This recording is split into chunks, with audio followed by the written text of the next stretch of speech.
souvent, lorsque les conflits violents reprennent au Proche-Orient, les Juifs de France sont appelés à soutenir inconditionnellement l'État d'Israël. Pourtant, un certain nombre d'entre eux, comme moi, refusent cette assignation identitaire. C'est pourquoi je suis allé à leur rencontre. Est-ce que tu as connu dans ton enfance l'antisémitisme avant la guerre elle-même ? Non, j'ai pas ressenti ça du tout, jamais. La première fois, c'était le jour où je suis rentré au collège avec l'Étoile, le 8 juin 1942. Il y a une espèce de salopard qui faisait partie des jeunesses de Pétain, qui est venu vers moi et qui m'a sifflé aux oreilles. Je le savais. Quand on est juif et qu'on arrive en Israël, on est tout de suite d'un côté, on est tout de suite dans un camp, on voit qu'une seule facette des choses. Et c'est incroyable comme c'est très très très difficile de passer de l'autre côté. En fait, il faut rencontrer les gens au quotidien pour comprendre ce que ça leur fait à leur vie, de rien pouvoir faire, de rien avoir le droit de faire, de demander l'autorisation pour tout. Qu'Israël doit son existence à une décision de l'ONU.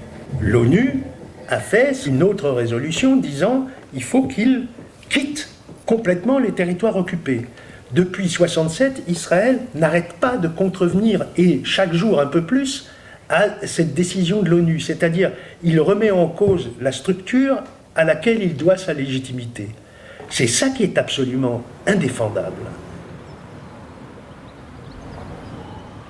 Mon soutien de la cause palestinienne a fait de moi un traître. Moi, je me fais insulter, les gens me lèvent la main. Et pour moi, c'est très difficile à vivre. Moi, j'ai consacré ma vie à écrire des livres, une trentaine de livres sur l'histoire des Juifs. Et aujourd'hui, que dans la rue, les gens m'insultent. Les Juifs m'insultent. J'ai vu quelque chose que je ne pensais pas pouvoir voir. C'est une manifestation de 2000 personnes en soutien au massacre de l'offensive bouclier protecteur. C'est peut-être la seule fois de ma vie où j'étais saisi d'une honte pour eux. Moi, j'ai pas honte pour moi, je ne m'identifiais pas à ces gens-là. L'époque où j'ai commencé à être en politique, des gens qui approuvaient des massacres, c'était des fachos.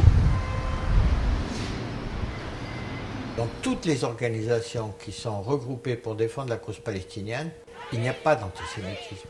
Ceci dit, il y a des associations qui fricotent avec des gens comme Dieudonné ou Soral. Et le pire, c'est qu'il y en a qui ne comprennent même pas que Dieudonné est antisémite. Parce qu'ils disent non, il est antisioniste. Donc ils se réclament antisionistes, mais en réalité, la manière dont ils comprennent le conflit est une manière raciale.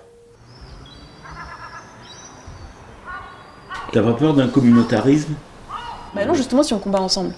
Et juifs, et musulmans, et noirs, et roms, et toutes les personnes, et asiatiques, etc.